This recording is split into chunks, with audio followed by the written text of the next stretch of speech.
Nshuti mwene data nongeye kukuramutsa mu izina ry'umwami wacu Yesu Kristo nkwifuriza amahoro n'imigisha biva ku Mana. Ndi MUSONI Flavien, nongeye kugushimira uburyo ukomeza gukurikirana icyigisho cy'Abaheburayo. Uyu munsi tugeze ku Baheburayo igice cya 12, aho tugiye kwiga imibereho y'abamenye Imana. Ejo twize yuko kwizera kugomba kugira imirimo, ariko mu gice cya 12 noneho kwizera kugomba kubyara imirimo kandi kagira ikimarira abatwegereye. Nshuti yanjye, nagira ngo tubane muri iki cyigisho uzirikana ko umugambi w'Imana n'umwe, ni ukwezwa kwacu no kubana n'abatuzengurutsa amahoro, kandi tukitegura ubwami bw'Imana bugiye kwimikwa vuba bidatinze. Reka dusenge. Uwiteka Mana nziza, izina rye rihabwe icyubahiro. Nongeye kugushimira uburyo ubana natwe, ko bwije nuko bukeye, ukaduhumura amaso kugira ngo turebe imigambi yawe n'urukundo dukunda.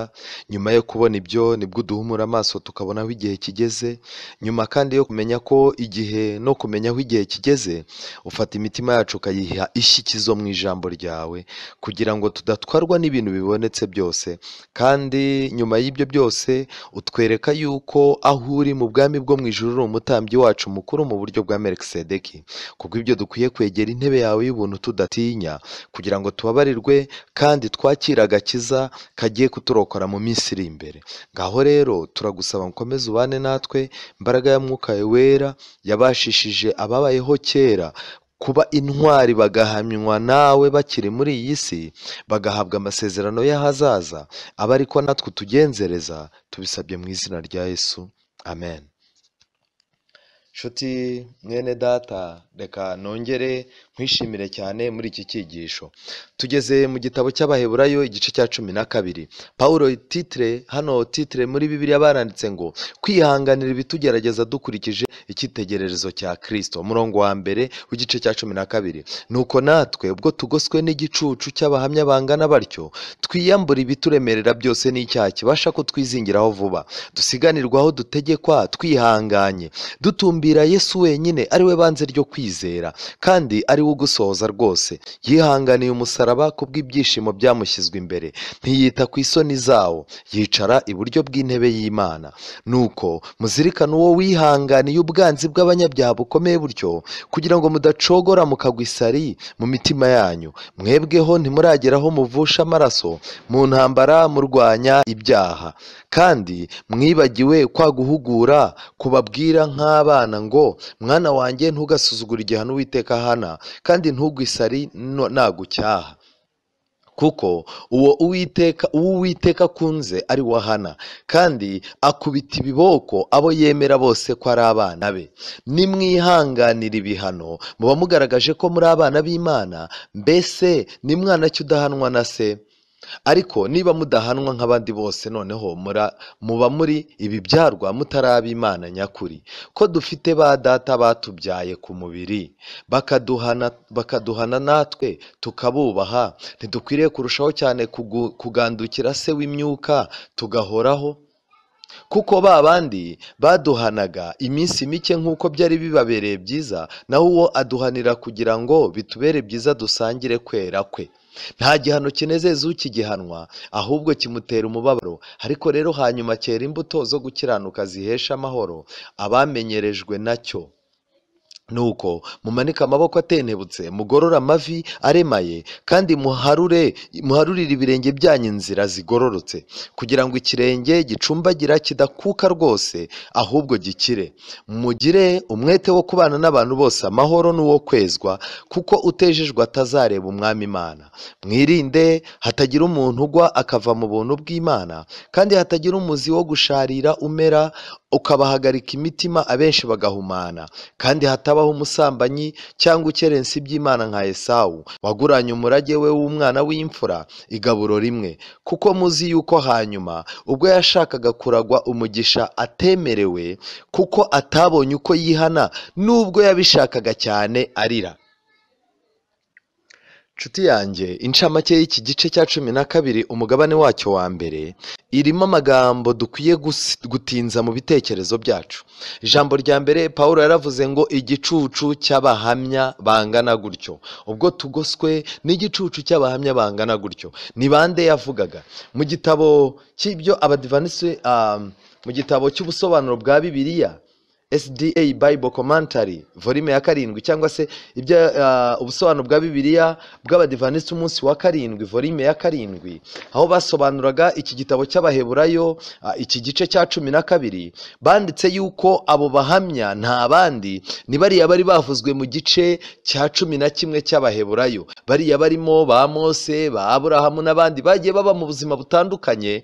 Kandi noneho uretse ibyo ngibyo, muri iki gitabo nanone ndimo kubabwira banditsemo nanone yuko abandi bahamya ni abantu bazituzengurutse bitegereza uwo twemera ari we Yesu Kristo, ko tumwemerera akatuyobora n'ubuzima bwacu impinduka bugira iyo tumaze kumwakira. Kubw'ibyo rero tugoswe n'igicu cy'abahamya bangana batyo.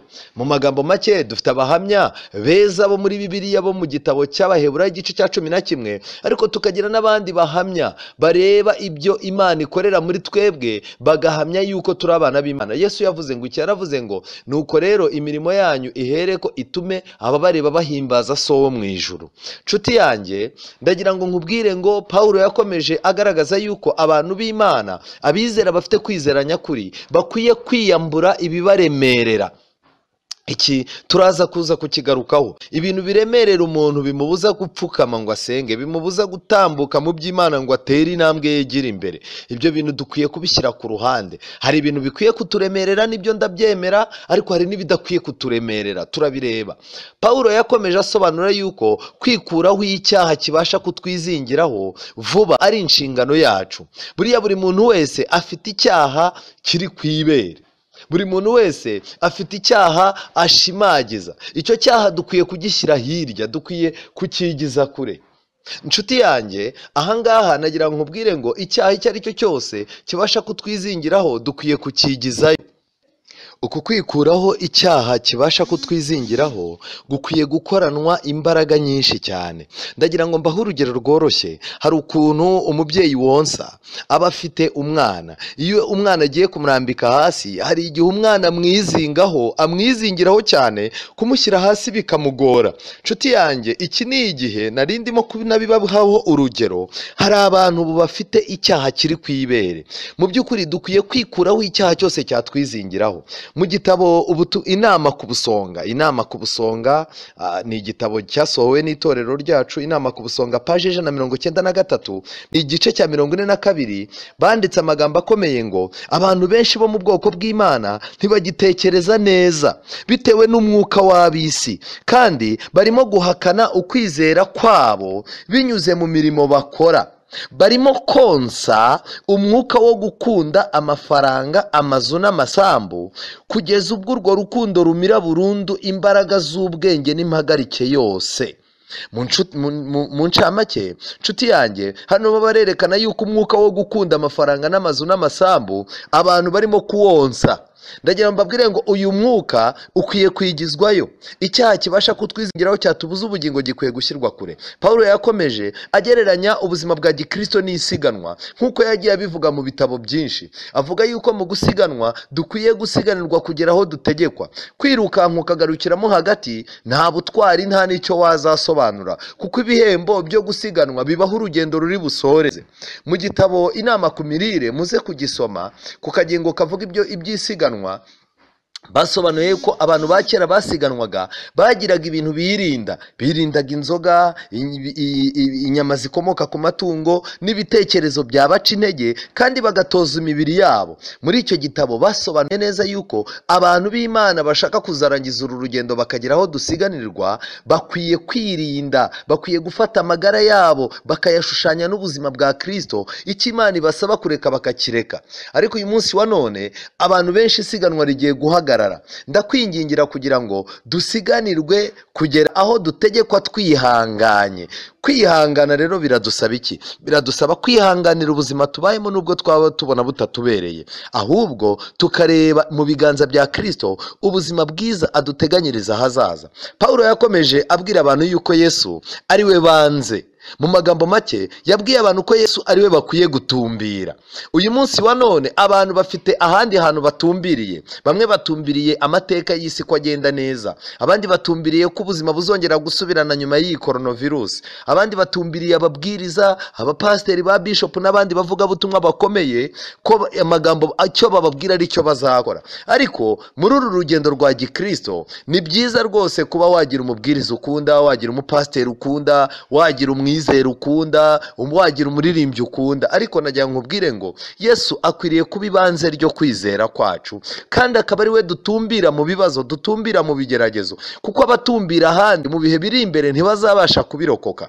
Pawulo yakomeje asobanura iby'ibyishimo bya Kristo byamushyizwe imbere yihanganira umusaraba. Ese ni igiki cyatumye Kristo yihanganira umusaraba cyatumye abasha gutsinda? Mu mwanya turaje turebe mu gitabo cy'Uwifuzwa ibihe byose, ni ibiki byashyizwe imbere ya Kristo byatumye yihanganira umusaraba ntarebe imbaraga zawo. Nshuti yanjye, imbere yacu natwe nubwo twikoreye umusaraba, imbere yacu hari ibyo dushobora kureba bigatuma twumva urugendo ruturyoheye, twumva ubukristo buturyoheye, twumva kubana n'Imana bituryoheye.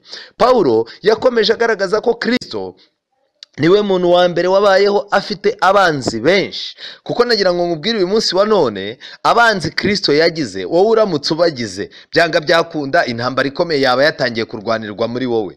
Pawulo yagaragaje ko Kristo yihanganiye ubwanzi.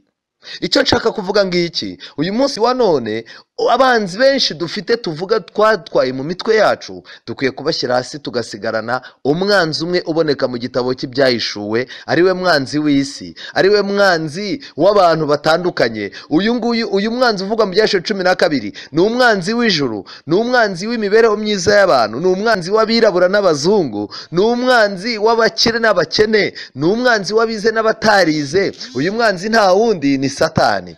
Nshuti yanjye, nagira ngo nkubwire ngo Kristo yihanganiye ubwanzi. Hagomba kubaho imbaraga iduha ubushobozi bwo kwihanganira ubwanzi. Kandi uretse n'iki ngiki, ndagira ngo nkubwire ngo Pawulo yakomeje asobanura ibigendanye n'intambara, asobanura intambara yo kurwanya ibyaha. Intambara yo kurwanya ibyaha uzirinde gushaka kuyirwana mu gihe utazi intambara iri hagati y'icyiza n'ikibi, kuko nge nawe turi ikibuga kirwanirwaho iyi ntambara. Ariko uzatsinda hagati ya Kristo na Satani ni njyewe, ni wowe dukwiye kumugena bitewe n'intambara uko iturwaniramo. Rero Pawulo yaravuze ngo ntimurageraho muvusha amaraso mu ntambara yo kurwanya ibyaha. Mu magambo make, dukeneye kurwanya icyaha kugeza n'ubwo amaraso yacu yameneka tukava muri ubu buzima, aho kugira ngo twemere gupfa. Ibi ngibi aho kugira ngo twemere gukora icyaha. Ibi ngibi muzabisoma mu gitabo cy'Intambara Ikomeye, aho abantu bemeraga yuko amaraso yabo yameneka aho kugira ngo ubuzima bwabo busoreze mu murongo w'icyaha. Kandi biragaragara ko ariho turimo kwerekeza. Ndagusabira ngo we gukunda ubuzima cyane, ahubwo ukunda ubuzima bwatandukanye n'ikibi. Pawulo yakomeje asobanura yuko abantu b'Imana bakwiye kwihanganira igihano cy'Imana, kubera yuko abahanwa n'Imana baba atari ibibyarwa. Igihano cy'Imana ni ikihe? Muri Bibiliya abantu benshi b'Imana iyo bataga umurongo, Imana yagiraga ikintu ibakorera cyo kubereka ibihano by'ibyaha. Yemeraga yuko ingaruka z'icyaha zibageraho, izo ngaruka zikitwa igihano, ariko Imana y'ubwayo yarebaga icyo bari bukure muri icyo kintu. Kenshi na kenshi mu ngaruka z'icyaha Imana yarazaga ikaganiriza umuntu ikamwereka aho byaciye n'iki, urukundo rwayo ikarumwerekera muri za ngaruka, bigatuma umuntu w'Imana ya ngaruka y'icyaha ayifata nk'igihano cy'Imana. Rero uyu munsi nagira ngo mbabwire ngo turaza kureba ese igihano cy'Imana kimara iki, kuko kimwe mu bintu bitangaje mujya mubona yuko abantu benshi bajya bavuga ngo Laodikiya, ariko nagira mbabwire ngo amatorero arindwi yo mu gitabo cy'ibyahishuwe guturuka mu gice cya 2 kugeza mu cya 3 yose yagiye abwirwa amagambo, ariko itorero ryabwiwe ibigendanye n'urukundo rya mbere ni itorero rya Laodikiya. Laodikiya yabwiwe amagambo akomeye mu byahishuwe igice cya 3 umurongo wa 19 ngo abo nkunda bose ndabacyaha nkabahana ibihano, nuko rero gira umwete wihane. Mu magambo make, kimwe mu bintu bigaragaza Laodikiya yuko Imana itigeze yijugunya, kimwe mu bigaragaza yuko itorero nubwo rizaba riri nyantege nke mu minsi y'imperuka Imana itazarijugunya, nuko Imana yemeye yuko hari ibihano byayo bizaza bigaragara kuri Laodikiya, ariko kubera ko Laodikiya Imana iyikunda kandi Imana iyicyaha. Nshuti yanjye, turabireba neza. Mukomeze amaboko atenebutse, mugorora amavi, kandi muharure inzira zigororotse, ikirenge gicumbagira kidakuka.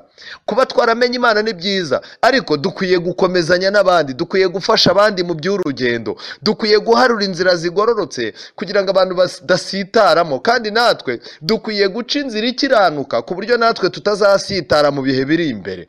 Umwete wo kwezwa no kubana n'abantu bose amahoro, Pawulo yavuze ko bakwiye kubishyiramo imbaraga ibyangombwa byo kuzareba Imana. Hano Pawulo yari yavuze byinshi mu gice cya 11, ariko muri iki gice cya 12 Pawulo yakanguriye abantu kwita ku bintu bibiri: icya mbere umwete wo kwezwa, icya kabiri umwete wo kubana n'abantu bose amahoro. Nubwo dufite imyizerere itandukanye n'abandi, nubwo dusoma ibitandukanye n'ibyabo, tugasenga ku munsi utandukanye n'uwabo, ndetse amahame yabo n'ayacu bigatandukana, ni byiza yuko kwezwa kwacu, inyigisho zacu z'ukuri, ibyanditswe byera twize n'amahame y'itorero twizera, bikwiye kutuma twezwa, ariko bigatuma tuba n'abantu beza babana n'abandi mu buryo bwiza. Ndagira ngo nkubwire ngo Pawulo yaravuze ngo murwanye uruhande niba bibashobokera mubane n'abantu bose amahoro, bikwiye kuba ihame ryacu.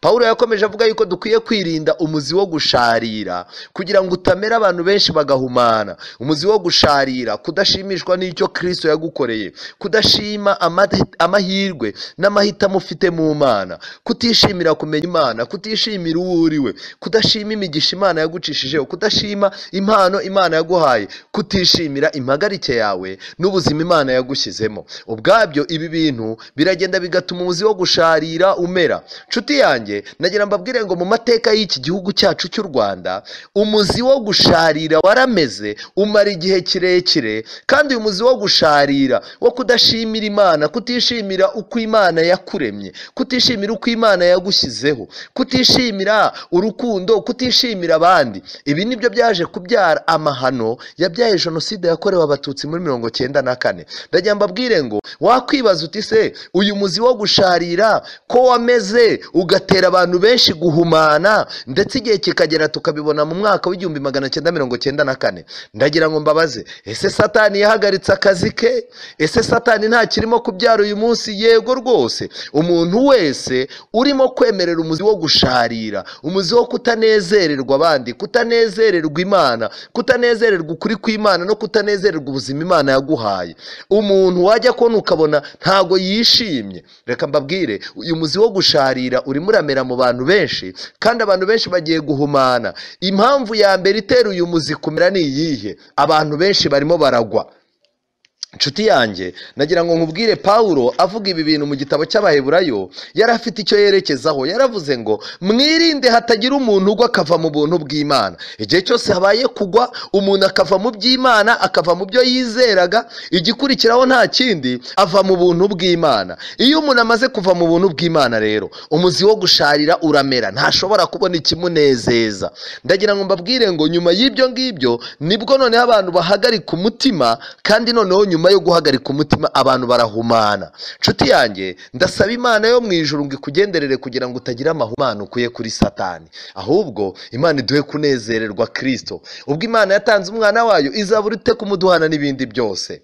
murwane. Pawulo yarakomeje avuga ngo murwane intambara rwose, ariko mwirinde kumera nka Esawu, mwirindemo abasambanyi, mwirindemo n'abameze nka Esawu. Ese Esawu byamugendekeye gute? Gukunda iby'isi byatumye Esawu nta kintu kimunezeza. Nshuti yanjye, nagira ngo twinjire mu gitabo cy'uwifuzwa ibihe byose. Uwifuzwa ibihe byose, paje 470, mu cyigisho cyitwa Getsemane. Ahangaha ndagira ngo twihute twinjire kuri ya magambo avuga ngo Kristo hari ibyiza byamushyizwe imbere. Ese ibyo ni ibiki? Marayika yazanywe no kongera imbaraga uwahuzaga Imana n'abantu.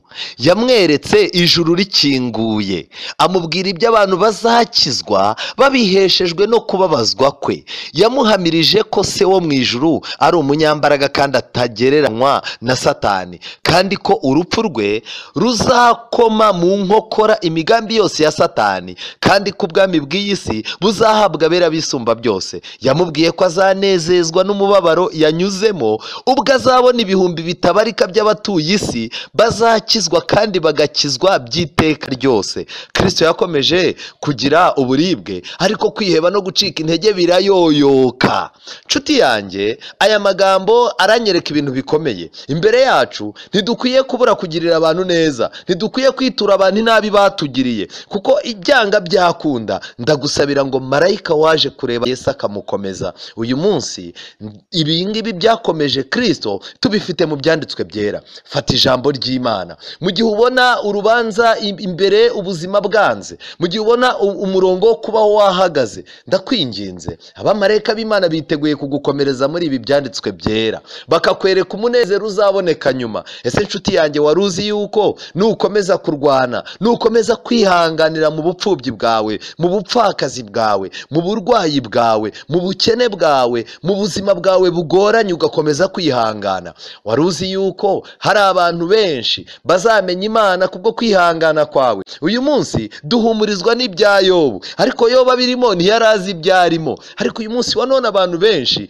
bitabaza amasezerano ya Yobu, abantu benshi bitabaza amasezerano ya Yakobo na Aburahamu. Nyamara abo ngabo mu gihe nabo bari bariho, nabo bari bafite ibibazo nkatwe. Reka mbabwire yuko Imana yabakomeje, natwe iri kumwe natwe. Nshuti yanjye, yatsinze. Kristo yemeye kwikorera umusaraba kubw'ibyishimo byamushyizwe imbere. Ibyo byishimo kwari ukureba abantu bazinjira mu bugingo bakijijwe. Ndagira ngo nkubwire rero, uyu munsi wa none iby'ubugingo buhoraho bikwiye kuba imbere yawe kugira ngo bikongere imbaraga muri uru rugendo. Mu gitabo cya kabiri cy'Abakorinto igice cya 11 umurongo wa 24, Pawulo yasobanuye neza ijambo yari nanone yongeye kuvugaho mu Baheburayo igice cya 12, aho Pawulo yavuze amagambo akomeye cyane avuga ngo twiyambure ibituremerera byose. Ese ni igiki gikwiye kuremerera abantu?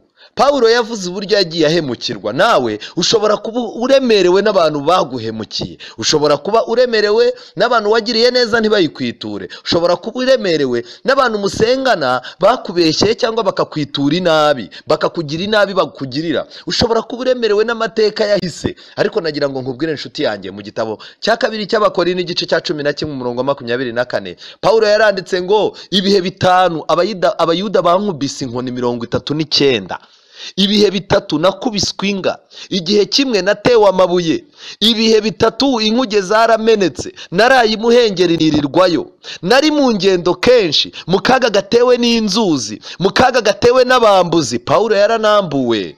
Nshuti yanjye, Pawulo yarakomeje ngo mu kaga gatewe na bene wacu, bene wabo na Pawulo nabo bamuguye nabi, ibi bimubera igisebe ku mutima.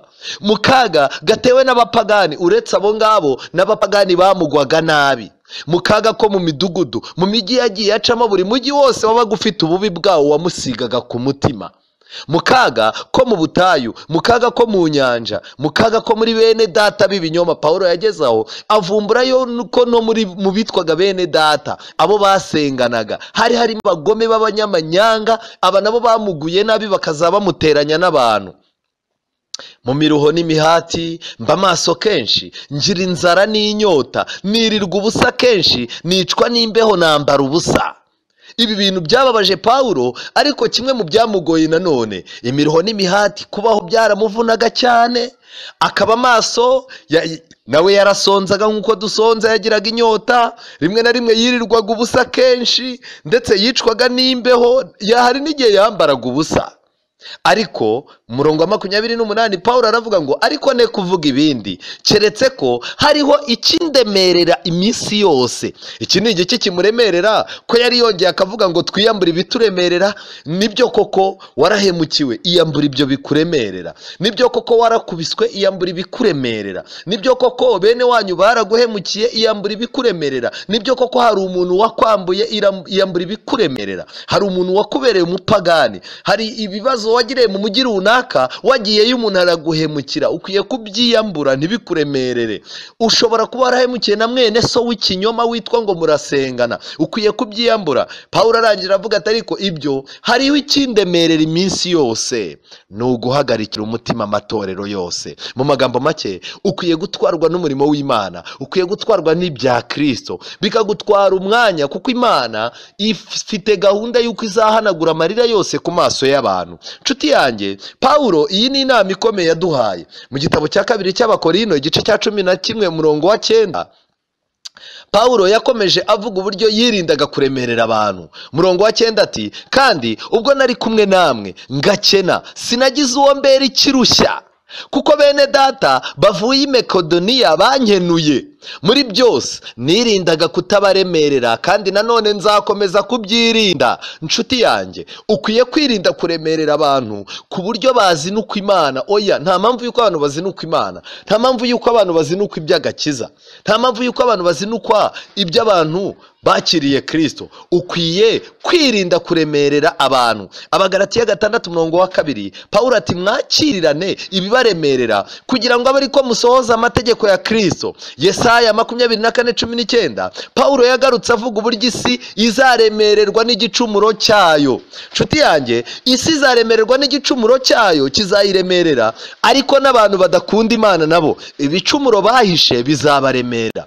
Ndagira ngo twihuta tuganire kuri rya jambo aho Bibiliya yavugaga ngo nuko mumanika amaboko atentebutse gufashanya. Mu gitabo cy'Abakurambere n'Abahanuzi page 198 Ellen White yaranditse ngo igihe Aroni na Huri bashyigikiraga amaboko ya Mose, babaga bereka Abisirayeli inshingano yabo yo kumushyigikira mu murimo we wari ukomeye, ubwo yajyaga kugezwaho amagambo aturutse ku Mana kugira ngo ayababwire. Nanone kandi igikorwa cya Mose cyari gifite icyo gisobanura, byerekanaga ko Imana ifite kubaho kwabo mu biganza byayo. Igihe cyose bari kuyiringira, yajyaga kubarwanirira kandi ikanesha abanzi babo. Abakurambere n'Abahanuzi page Abakurambere n'Abahanuzi page 198.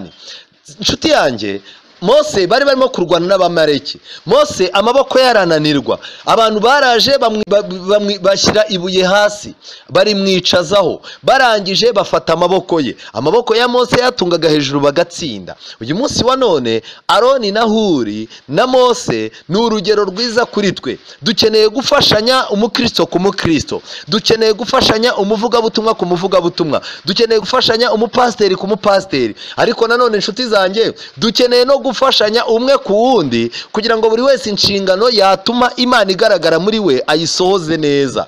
Mu gitabo cy'Abahanuzi n'Abami page 118 banditse ku bigendanye na Esawu. Twabonye ko Pawulo yavuze ngo mwirinde hataba ukerensa ibyera nka Esawu. Hano baranditse ngo abantu benshi bagurisha ubutware bwabo kubw'irari ry'umubiri, ubuzima burangizwa, ubwonko bukagira imbaraga nke zo gutekereza, kandi ijuru bakaribona ukundi, byose kubw'umunezero w'akanya gato n'irari.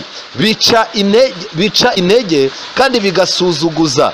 Ubwo Esawu yakangukaga akabona ubugoryi bwo kugurisha ubutware bwe, ahubutse yibutse ibitereko yasheshe, atagishobora kongera kubona ibyo yari yabuze.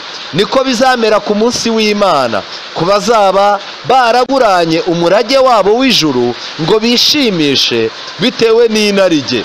Nshuti yanjye, nagira ngo nkubwire ikintu gikomeye, saba Imana ibane nawe. uyu munsi abantu bakeneye kwakira igihano cy'Imana. Amahitamo yawe mabi ashobora kuzatuma hari ibintu bikubaho bibi. Mu by'ukuri ibyo bintu ntibizagutandukanye n'Imana, ahubwo bizatume umenya ko Imana yo mu ijuru iri hafi yawe. Ijambo ry'Imana muri Yobu igice cya 5:17 riratubwira ngo hahirwa umuntu Imana ihana. Nuko rero ntugasuzugure igihano ishobora byose iguhana, kuko ariyo irema uruguma kandi akaba ariyo yomora, irakomeretsa kandi amaboko yayo niyakiza. Izakurokora ibyago 6 ndetse 7, kandi nta kibi kizakuzaho. Mu gihe cy'inzara izagukiza urupfu, no mu ntambara izagukiza imbaraga y'inkota. Amagambo nsoma mu gitabo cya Daniyeli n'ibyahishuwe iki cy'itorero kuri page 296 basobanuye impamvu Imana ihana abantu. Igihano cy'Imana se kirakenewe.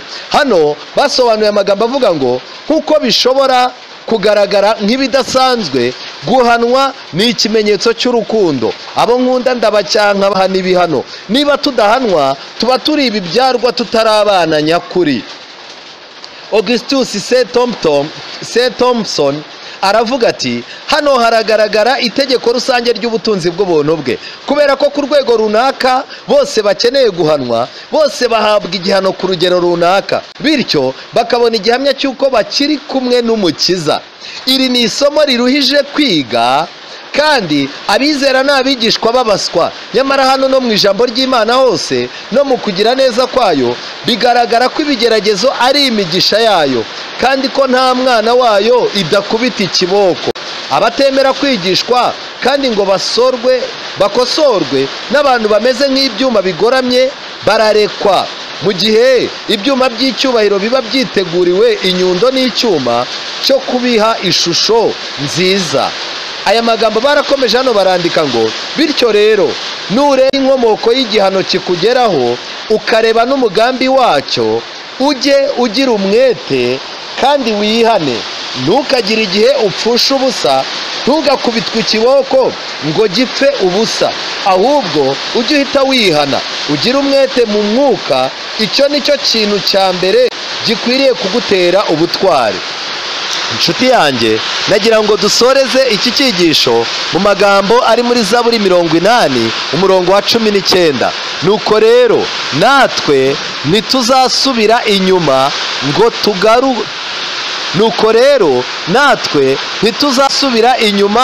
ngo tuguharuruke, tuzure natwe turambaza izina ryawe. Uwiteka Mana Nyiringabo, utwigarurire, umurikishe mu maso hawe, natwe turakira. Aya magambo arakomeye. Dawidi yabwiye Imana yuko atazasubira inyuma ngo aharurukwe Imana. Imana iturinde kuyihararukwa, ahubwo tuyikunde. Ibihano, ubuzima, amasomo ababaje turimo kwiga muri uru rugendo atubera amasomo yo kutwegereza Imana, mu izina rya Yesu, amen. Data Mana nziza, izina ryawe rihabwa icyubahiro. Umaze kutwereka yuko kwizera kubyara imirimo, kandi kugatuma umuntu abana n'abandi bose amahoro. Uduhe kwezwa kandi uduhe kubana n'abandi amahoro, kandi uduhe kugukunda atari ukuguhararukwa. Tubisabye mu izina rya Yesu, amen.